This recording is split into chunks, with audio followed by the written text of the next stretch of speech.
Hello दोस्तों, नमस्कार। मैं प्रतिभा पांडे स्वागत करती हूँ आपके अपने यूट्यूब चैनल स्टोरी जोन प्रतिभा में। तो दोस्तों, जय श्री राम। बिना मृत्यु के पुनर्जन्म। तो आज हम आपके लिए लाए हैं बिना मृत्यु के पुनर्जन्म। अगर आप वीडियो में लास्ट तक बने रहेंगे तो आपको पूरी कहानी समझ में आएगी। तो आइए शुरू करते हैं दोस्तों। एक चोर ने राजा के महल में चोरी की। सिपाहियों को पता चला तो उन्होंने उसके पद चिन्हों का पीछा करते करते वह नगर से बाहर आ गए। पास में एक गांव था। उन्होंने चोर के पद चिन्ह गांव की ओर जाते देखा। गांव में जाकर उन्होंने देखा कि एक संत सत्संग कर रहे हैं और बहुत से लोग बैठकर सुन रहे हैं। चोर के पद चिन्ह भी उसी ओर जा रहे थे। सिपाहियों को संदेश हुआ कि चोर भी सत्संग में लोगों के बीच बैठा होगा।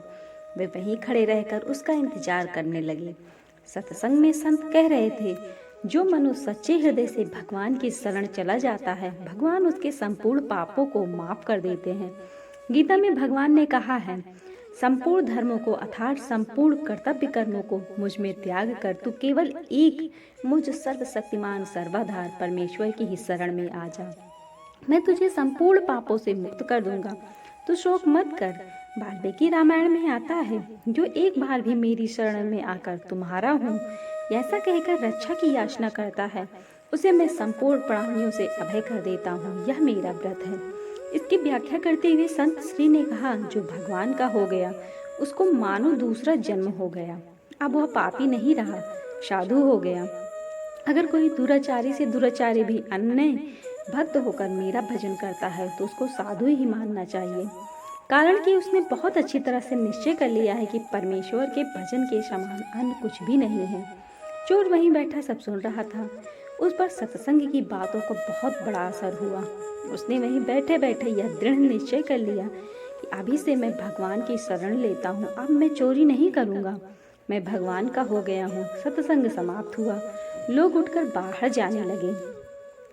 बाहर राजा के सिपाही चोर की तलाश में थे। चोर बाहर निकला तो सिपाहियों ने उसके पदचिन्हों को पहचान लिया और उसको पकड़ के राजा के सामने पेश किया। राजा ने चोर से पूछा, इस महल में तुम्ही ने चोरी की है ना? सच सच बताओ, तुमने चुराया धन कहाँ रखा? चोर ने दृढ़ता पूर्वक कहा, महाराज, इस जन्म में मैंने कोई चोरी नहीं की। सिपाही बोला, महाराज, यह झूठ बोलता है। हम इसके पदचिन्हों को पहचानते हैं। इसके पदचिन्ह चोर के पदचिन्हों से मिलते हैं। इससे साफ सिद्ध होता है कि चोरी इसी ने की है। राजा ने चोर की परीक्षा लेने की आज्ञा दी, जिससे पता चले कि वह झूठा है या सच्चा।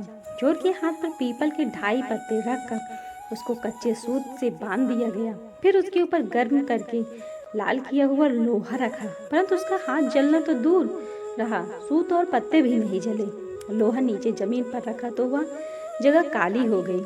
राजा ने सोचा कि वास्तव में इसने चोरी नहीं की, यह निर्दोष है। अब राजा सिपाहियों पर बहुत नाराज हुआ कि तुम लोगों ने एक निर्दोष पुरुष पर चोरी का आरोप लगाया है, तुम लोगों को दंड दिया जाएगा। यह सुनकर चोर बोला, नहीं महाराज, आप इनको दंड न दें, इनका कोई दोष नहीं, चोरी मैंने ही की थी।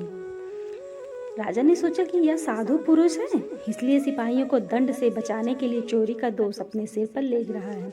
राजा बोला, तुम इन पर दया करके इनको बचाने के लिए ऐसा कर रहे हो ना? मैं इन्हें दंड अवश्य दूंगा। चोर बोला, महाराज, मैं झूठ नहीं बोल रहा हूँ, चोरी मैंने ही की थी। अगर आपको विश्वास ना हो तो अपने आदमियों को मेरे पास भेजो।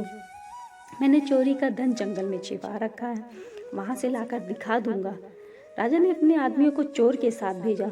चोर उनको वहाँ ले गया जहाँ उसने धन छिपा रखा था और वहाँ से धन लाकर राजा के सामने रख दिया। यह देखकर राजा को बड़ा आश्चर्य हुआ। राजा बोला, अगर तुमने ही चोरी की थी तो परीक्षा करने पर तुम्हारा हाथ क्यों नहीं जला? तुम्हारा हाथ भी नहीं जला और तुमने चोरी का धन भी लाकर दे दिया। यह बात हमारी समझ में नहीं आ रही है। ठीक ठीक बताओ, बात क्या है? चोर बोला, महाराज, मैंने चोरी करने के बाद धन को जंगल में छिपा दिया और गांव में चला गया। वहाँ एक जगह सत्संग हो रहा था। मैं वहाँ जाकर लोगों के बीच बैठ गया। सत्संग में मैंने सुना कि जो भगवान की शरण लेकर पुनः पाप न करने का निश्चय कर लेता है, उसको भगवान सब पापों से मुक्त कर देते हैं, उसका नया जन्म हो जाता है। इस बात का मुझ पर असर पड़ा और मैंने दृढ़ निश्चय कर लिया कि अब मैं कभी चोरी नहीं करूँगा। अब मैं भगवान का हो लिया कि अब मैं कभी चोरी नहीं करूँगा। अब मैं भगवान का हो गया हूँ, इसलिए तब से मेरा नया जन्म हो गया। इस जन्म में मैंने कोई चोरी नहीं की, इसलिए मेरा हाथ नहीं जला। आपके महल में मैंने जो चोरी की थी वह तो पिछले जन्म में की थी। कैसा दिव्य प्रभाव है सत्संग का। मात्र कुछ क्षण के सत्संग ने चोर का जीवन ही पलट दिया, उसे सही समझ देकर पुण्य आत्मा धर्मात्मा बना दिया। चोर सत्संग वचनों में दृढ़ निष्ठा से कठोर परीक्षा में भी सफल हो गया और उसका जीवन बदल गया।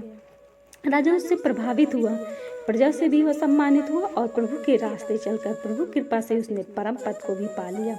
सत्संग पापी से पापी व्यक्ति को भी पुण्यात्मा बना देता है। जीवन में सत्संग नहीं होगा तो आदमी कुसंग जरूर करेगा। कुसंगी व्यक्ति कुकर्म कर अपने को पातन के मार्ग गर्त में गिरा देता है, लेकिन सत्संग व्यक्ति को तार देता है, महान बना देता है। ऐसी महान ताकत है सत्संग में। हर हर महादेव। दोस्तों, अगर आपको हमारी ये कहानी अच्छी लगी हो तो प्लीज़ मेरे चैनल को लाइक शेयर सब्सक्राइब जरूर करिएगा और लास्ट में बेल आइकन जरूर दबाइएगा। और आपको हमारी ये छोटी सी कहानी कैसी लगी कमेंट करना मत भूलिएगा। धन्यवाद दोस्तों।